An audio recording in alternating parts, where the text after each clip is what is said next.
करेंगे NCERT class 6 की English का lesson who I am.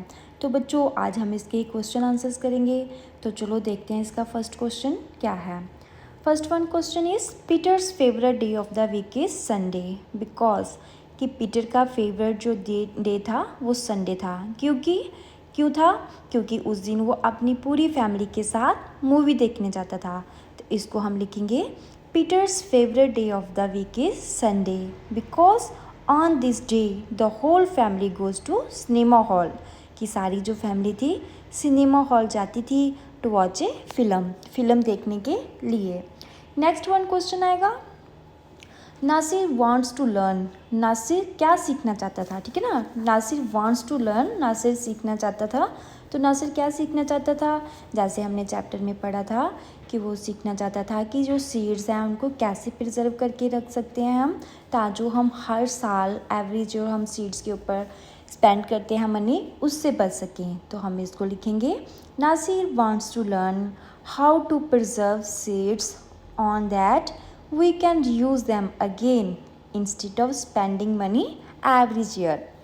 Next आएगा question Dolma believes that she can make a good prime minister because कि जो डोल्मा थी वो उसको विश्वास था अपने ऊपर कि वो एक अच्छी प्राइम मिनिस्टर बनेगी। तो कैसे? तो इसका आंसर देखते हैं। Everyone in her class asks her what to do if there is a problem। कि उसकी क्लास में किसी को भी कोई प्रॉब्लम होती थी तो वो उससे पूछते थे इसको कैसे करना है।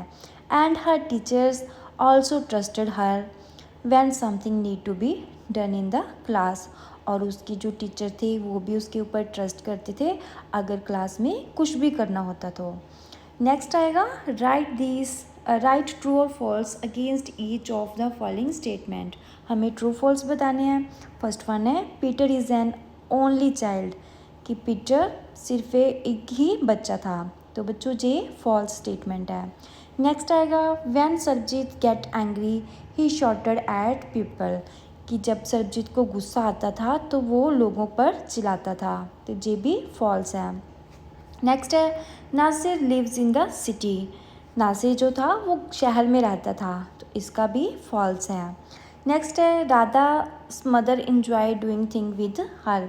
कि जो राधा की माँ थी वो भी उसके साथ वो चीज़ों को इंजॉय कर रही थी। ठीक है, तो ये ट्रू है क्योंकि जब राधा पेड़ पे थी तो एक दिन उसकी माँ भी पेड़ पर आ गई थी और उसने भी वो इंजॉय किया आम को जैसे कि राधा कर रही थी। तो ये स्टेटमेंट सच है।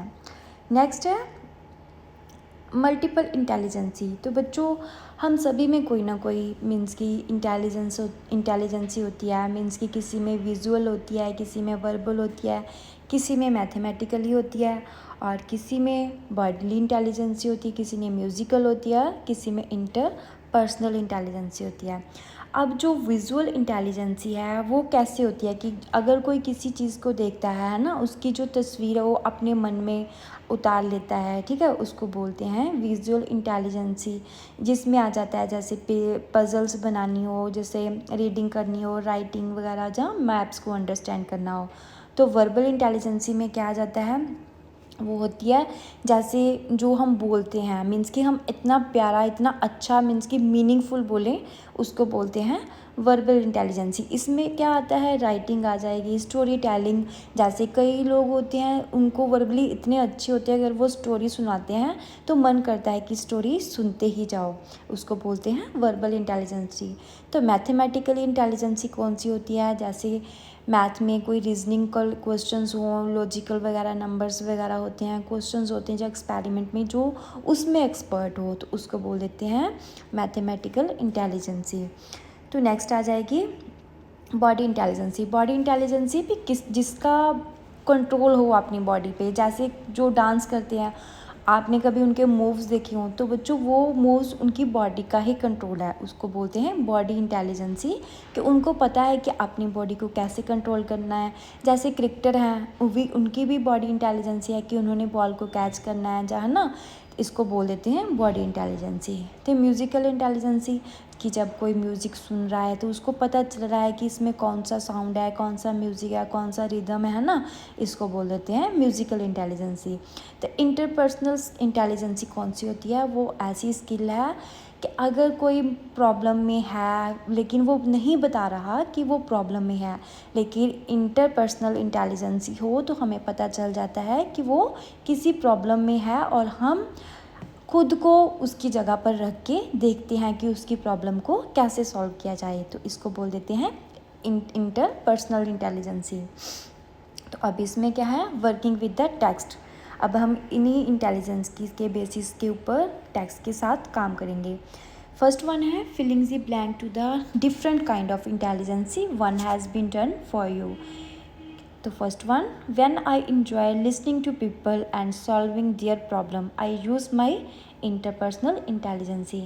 इसमें है कि जब मैं दूसरों को सुनता हूँ और उनकी प्रॉब्लम्स को मीन्स कि सॉल्व करता हूँ तो मैं कौन सी इंटेलिजेंसीज यूज़ करता हूँ? इंटरपर्सनल। तो मैंने अभी अभी आपको बताया इंटरपर्सनल इंटेलिजेंसी वो होती है कि जब हम खुद को दूसरी जगह पे रख कर देखें, दूसरे इंसान की जगह पर रख के देखें कि उसको क्या प्रॉब्लम है, तो इसको बोल देंगे हम इंटरपर्सनल इंटेलिजेंसी। नेक्स्ट है व्हेन आई एंजॉय डांसिंग और physical activity I use my dash intelligence. तो इसमें आएगा बॉडी इंटेलिजेंसी। नेक्स्ट है when I enjoy looking at map and examining picture I use my dash intelligence.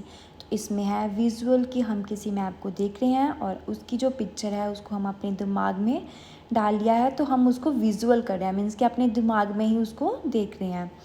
Next आ जाएगा when I enjoy working with number and solving math problem I use my dash intelligence. तो इसमें आएगा mathematical, ठीक है। Next है when I enjoy telling story और arguing I use my dash intelligence. तो इसको बोल देंगे verbal intelligency. Next, working with language, match the job on the left with it description on the right. हमें matching करनी है column A के साथ कॉलम बी की। सबसे पहले आएगा नेविगेटर, तो नेविगेटर का ऑप्शन है सी, हम इसको सी के साथ मैच करेंगे। Navigator finds and monitor the route to get to a place और द डायरेक्शन ऑफ ट्रैवल। तो नेविगेशन कहाँ पे काम आता है? जैसे ऊपर एरोप्लेन्स चलते हैं, है ना, तो वो सारा काम नेविगेटर का होता है। जैसे सी में शिप्स चलते हैं वो भी नेविगेट करते हैं, ठीक है। तो नेक्स्ट है आर्किटेक्ट। तो आर्किटेक्ट क्या करता है? आपको पता है वो मैप के साथ काम करता है, तो इसको हम किसके साथ करेंगे? ई के साथ कर देंगे। जैसे plan the design of building, town और सिटी। आर्किटेक्ट क्या करता है? डिज़ाइन करता है किसके प्लान को? बिल्डिंग्स के, टाउन को और सिटी को। जो आर्किटेक्ट का काम होता है। नेक्स्ट है पॉलिटिशियन। पॉलिटिशियन क्या करता है? इसका काम होता है पॉलिटिक्स में जाना, इलेक्शन में खड़ा होना, ठीक है। तो इसका आएगा बी ऑप्शन। तो नेक्स्ट आ जाएगा इंजीनियर। तो इसका इंजीनियर का काम होता है, इसका आएगा एच ऑप्शन। तो इसमें आएगा designs and builds things like roads, bridge और इंजन। तो इंजीनियर का काम होता है बिल्डिंग्स को बनाना, रोड्स, ब्रिज वगैरह सबको देखना। कंप्यूटर प्रोग्रामर का क्या काम है? इसका ऑप्शन आएगा जे, मीन्स की control and put together a programme of music, sorry J आएगा इसका। Design the system by which a computer run और गिव इंफॉर्मेशन, कि ऐसा सिस्टम डिज़ाइन करना जो कंप्यूटर पे काम करे। जैसे सॉफ्टवेयर है वो कंप्यूटर प्रोग्रामर का काम है, जो सॉफ्टवेयर बनते हैं वो कंप्यूटर प्रोग्रामर बनाते हैं। नेक्स्ट है एथलीट। एथलीट का काम होता है, इसको जी के साथ करेंगे match, work in sports and activities such as running, jumping. जी एथलीट का काम होता है। नेक्स्ट आएगा डिस्क जॉकी। डिस्क जॉकी का काम है control and put together a programme of music, जो म्यूज़िक का प्रोग्राम है उसको कंट्रोल करना। नेक्स्ट है कंपोज़र। कंपोज़र का काम है makes up notes to create music, कि म्यूज़िक को क्रिएट करने के लिए उसके नोट्स बनाना। नेक्स्ट है काउंसलर। तो काउंसलर का काम क्या होता है? Advice people what to do about job, personal problem. जी उसका काउंसलर का काम होता है कि लोगों को सलाह देना किसी जॉब के बारे में या किसी काम के बारे में। नेक्स्ट है जर्नलिस्ट। तो जर्नलिस्ट का काम आएगा report on recent news for newspaper, radio और टीवी। जी आपको पता ही होगा। तो बच्चों नेक्स्ट है अब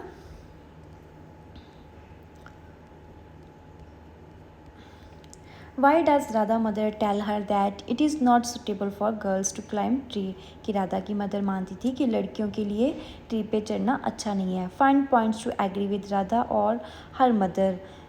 plan what you will say by making note like this, जैसे girl should be able to climb tree if they wish, भी उनको चढ़ना चाहिए अगर उनकी मर्जी है ना। तो दूसरा हम क्या लिख सकते हैं, girl should be given a chance to do whatever, कि गर्ल्स को वो काम करने देना चाहिए जिस काम में उनका मन करता है, मीन्स कि हमें कभी गर्ल्स को रोकना नहीं चाहिए।